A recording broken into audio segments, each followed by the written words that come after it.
all about itself. Hey, what they call this? What's the opposite of power?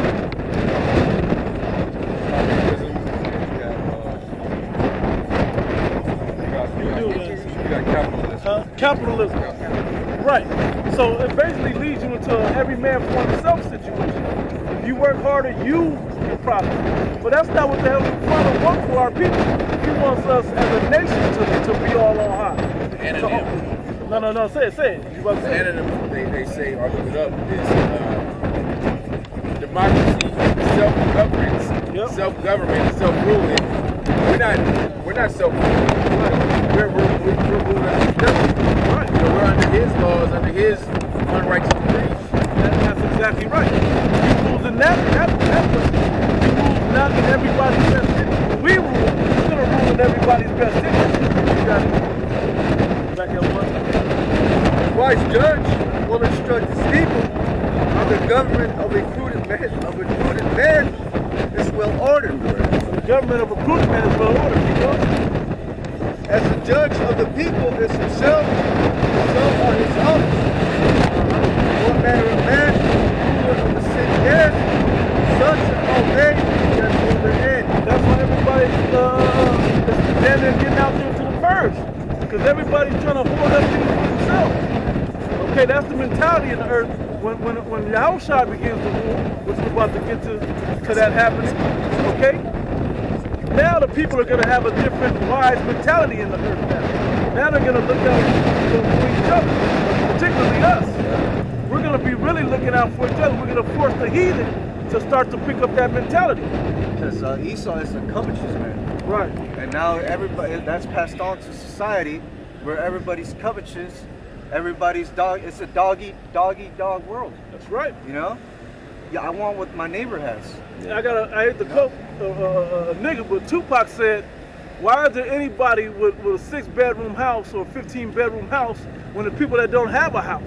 There's homeless people on the street. That don't make any sense. They got money for wars, but can't feed the poor. He said that also. That's right. Yeah. You know? But it's a true understanding, and that's just something written in our people that we feel that way. We don't like to see other people on the bottom. You know, if we don't have to be on the bottom, we want to elevate each other. Okay? Nobody should want to be up at the top of the mountain alone. But this man is that way. But continue. It says, an unwise king destroyeth his people, but through the prudence of them which are in authority, the city shall be inhabited. With the prudence of them, the city shall be inhabited. Keep going. The power of the earth is in the hand of the Lord, and in due time he will set over it one that is profitable. And who's that? That's Yahushua Mashiach, the anointed Savior for the children of Israel. And when he gets in rulership and takes all the crowns of the other rulers, take this crown upon his own head and rule the entire galaxy, okay, we'll say it broadly that way. When he does that, that's when the people of the earth are going to fall in line and begin to have a righteous mind about it. But he first is going to set up his chosen people to govern the earth as well. All right? Now you can go back to Second Esdras, Baruch Shah. Second Esdras 6, and I think I ended off at like 55. Yep. In all this have I spoken before thee, O Lord, because thou madest the world for our sakes. As for the other people which also come from Adam, thou hast said that they are nothing but like unto spittle. But they just need to be guided and ruled.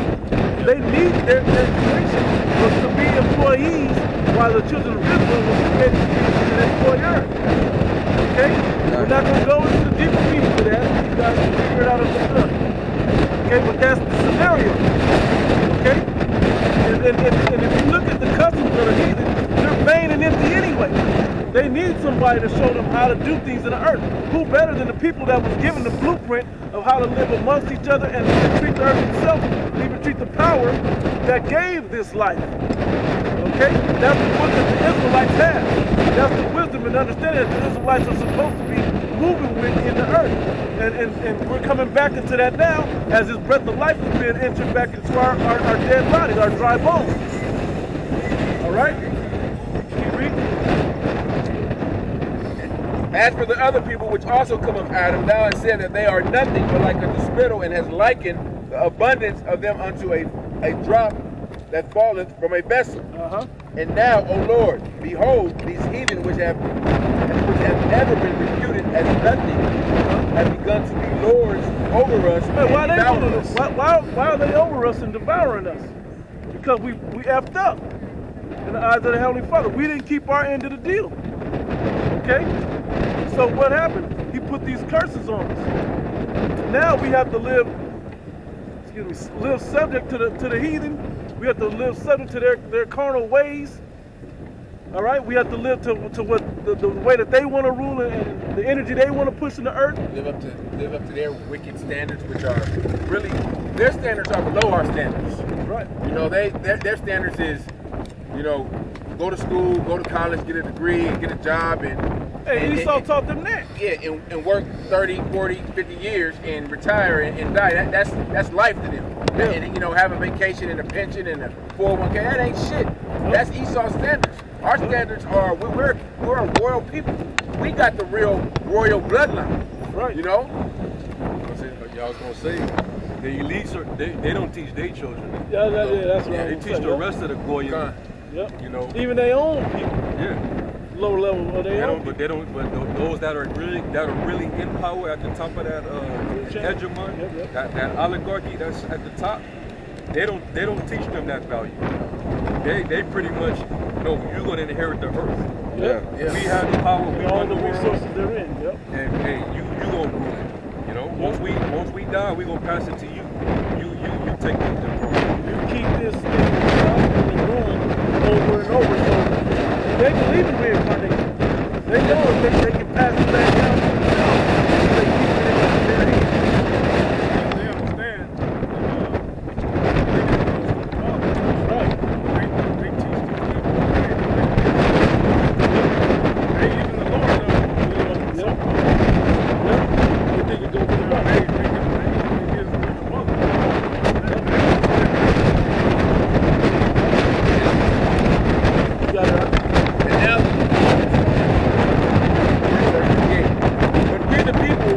Called thy firstborn, thy only begotten, and thy fervent lover are given into their hands.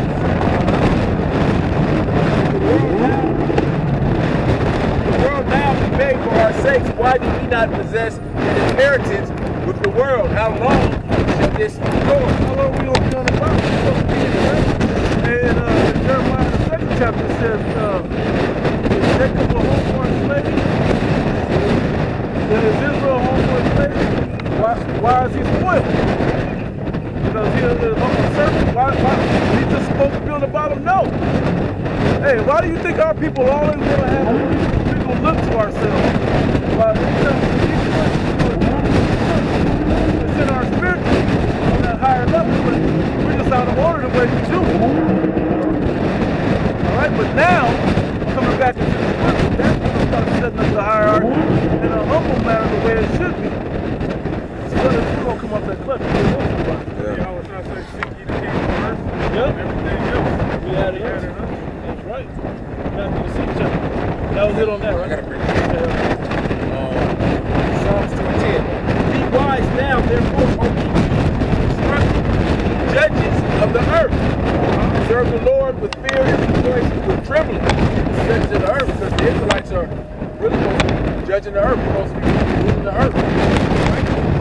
You know, but like your brother was going to, we're not. We got to be earnestness. We went on as a nation, as a people. That's why we're getting judged as a people.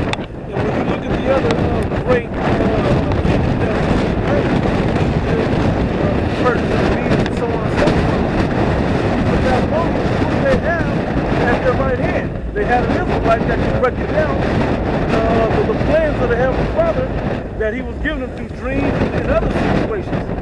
Okay? Let them know how to rule the best way that they could, that he had set up for them to rule. And not only did they have those Israelites like you did, but they have working for them, led to their kingdom. Israelites, right? If Israelites weren't working, building their kingdom, their kingdom would thrive. They didn't have Israelites guiding their armies and their navies and stuff. They would thrive. They had to have, like you said, a right-hand man, which was an Israelite, to be the connection with the Heavenly Father. Plus, they had to have the people, the strongest, most intelligent people, the chosen people of the Heavenly Father under them to work for them to make them thrive. Hey, that's why you people don't believe America. Well, now because Esau has the best technology. So about America has the best technology. But because the Israelites are here, man. Jake is in this military. Jake is all over this country making it thrive. They're the best at whatever they're put to on the low level. But we have to have an upgrade to get our minds right and get out of this slave mentality. All right, if you continue reading in Deuteronomy 28. You have something to go right now? Yeah, real quick. Because really, the nation they use Jake as a building block, as a stepping stone. Yep. It wouldn't really hold if the Israelites wasn't used. This is Isaiah. It is Isaiah 51 and verse 23. It says, "But I will put into the hand of them that afflict thee, which have said to thy soul, bow down that we may go over, and thou hast laid thy body as the ground, and as the street to them that went over." In other words, you know, we're like a doormat to these nations. You know, we make everything go smooth because they can use us. You know, they can use us, they can exploit us, they can do what they want with us, man. As a people, because they know that we're a downtrodden people, and the Heavenly Father, for a while, He had forsaken us. You know, so that's what happened. They see us in that vulnerable position. What you think they're gonna do? Yeah. Take advantage of you, man. And all of these nations had a chance to do that. Right. From Egypt all the way to now. Yep. To Rome, to rebirth of Rome, Yep. which we're in right now. And a lot of times, that lie that they tell is what keeps you people in darkness. Because they ain't gonna tell you the truth. It's like if you know the truth, if you knew something was true and you've been living a lie, now you can't tell that lie no more. Right.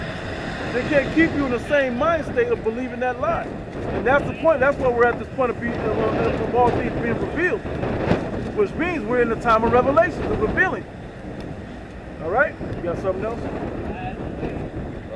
I was gonna get that account of Judith, but y'all You got it. Judith 5. Yeah. Where's the one where was it Haman that said it? That's the one. That's what he said.